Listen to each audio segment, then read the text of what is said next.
তাহলে তো মোটামুটি সমস্যা হয়ে যাবে।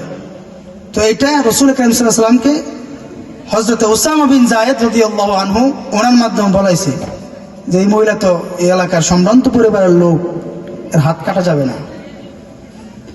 এই সময় যেহেতু ইসলাম এর একটা অকাট্য বিধানের উপরে যখন মানুষ হস্তক্ষেপ করছে, তখন রাসূল সাল্লাল্লাহু আলাইহি ওয়াসাল্লাম রাগে গেছে যে কোরআনের আমল,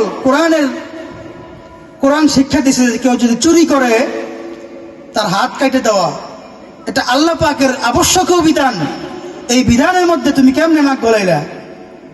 এই সময় রেগে যেত। ইসলামের মধ্যে কোনো বিষয়ে কোনো আঘাত, কোনো নির্যাতন, কোনো নিপীড়ন আসলে রাসূল সাল্লাল্লাহু আলাইহি ওয়াসাল্লাম অত্যন্ত রেগে যেতেন। তো মুত্তাকিদের 2 নম্বর গুণ হচ্ছে রাগকে নিয়ন্ত্রণ করা। হ্যাঁ, রাগ করবেন, জায়গা আছে, সব জায়গায় রাগ করা যাবে না। ধর্মের উপরে আঘাত আসলো, আপনি ধর্মবাদ দিয়ে দল নিয়ে পড়ে রয়েছেন না। আমি ব্যক্তির থেকে আমার অভিভাবক উনি বড়, আমার অভিভাবকের উপরে যদি কোনো আঘাত আসে, ওই সময় আমাকে জানমাল দিয়ে আমার অভিভাবকের আঘাতকে ফিরাইতে হবে।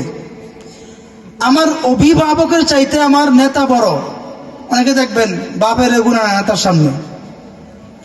সর্বশেষ সবার চাইতে দল বড় বলে, দল বড়। এটা হচ্ছে রাজনৈতিক ব্যক্তিদের স্লোগান, যে আমার চাইতে আমার অভিভাবক বড়, অভিভাবকের চাইতে আমার নেতা বড়, নেতার থেকে আমার দল বড়, দলের চাইতে দেশ বড়। এটা ওরা বলে, এই পর্যন্ত থাকে। কিন্তু আমাদের যারা ইসলামপন্থী আছি, মুসলমান আছি, তাদের আরেকটা কথা, আমাদের দেশের চাইতে আমাদের ইসলাম বড়। ঠিক কিনা? ইসলামের উপরে কোনো আঘাত যদি আসে, মুসলমান আপনাকে অবশ্যই এটা শক্ত হাতে দমন করতে হবে। এটা আমাদের ওয়াদাবদ্ধ কোরআনের মধ্যে। আল কোরআনের সৈনিক আমি, নেই কো পরাজয়, এক আল্লাহর গোলাম আমি, এই তো পরিচয় আমার। এক আল্লাহর গোলাম আমি, এই তো পরিচয়। আল্লাহকে নিয়ে কেউ যদি কটূক্তি করে, কোনো অশ্লীল কথাবার্তা বলে, সেই সময় বসে থাকা যাবে না। ওই যে হুজুর তো রাগ করতে নিষেধ করছিল, রাগ করা যাবে না। না না, রাগ আপনার নিয়ন্ত্রণ এখানে করলে এটা গুনাহ হবে। কোরআনকে নিয়ে কেউ যদি অশ্লীল কথা বলে, আমার নবীজিকে নিয়ে কেউ যদি অশ্লীল কথা বলে, এই সময় বসে থাকা যাবে না চুপ করে। রাগ করার ক্ষেত্র আছে ভিন্ন ভিন্ন। ইসলাম, কোরআন, আমার রব, এগুলোর মধ্যে যদি কোনো আঘাত আসে, তাহলে আপনাকে শক্ত হাতে কি করতে হবে? এগুলো প্রতিরোধ করতে হবে। কারণ আমরা কোরআনের সৈনিক, আমরা এক আল্লাহর গোলাম।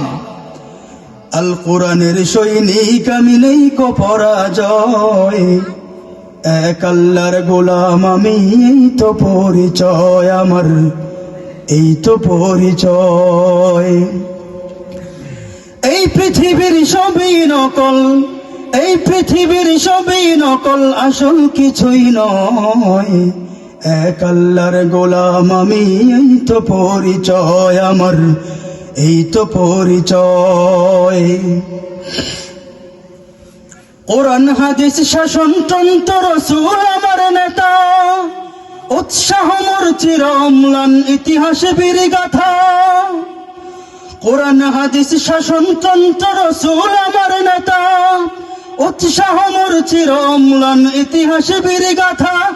এক আল্লাহ ছাড়া আমার দিলে, এক আল্লাহ ছাড়া আমার দিলে, নেই তো কারোর ভয়, এক আল্লাহর গোলাম আমি, এই তো পরিচয় আমার, এক আল্লাহর গোলাম আমি, এই তো পরিচয়। আমরা গোলাম কার? আল্লাহর। আল কোরআনের সৈনিক আমি, নেই কো পরাজয়, এক আল্লাহর গোলাম আমি, এই তো পরিচয়।